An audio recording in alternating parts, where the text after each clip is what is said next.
kuongeza rutuba ya udongo.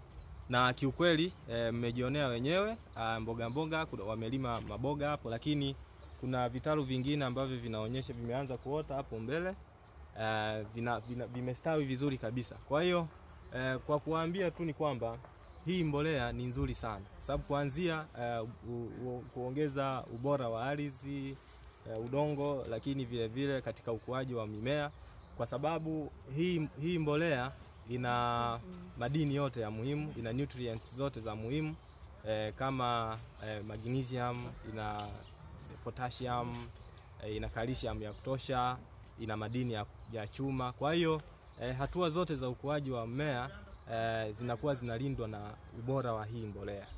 Hakuna haja ya kutumia vile kemikali, kupulizia dawa za kemikali ambazo zinaua wadudu, kwa sababu hii mbolea inaleta ulinzi kuanzia mbegu inapopandwa mpaka mmea unapokuwa unastawi.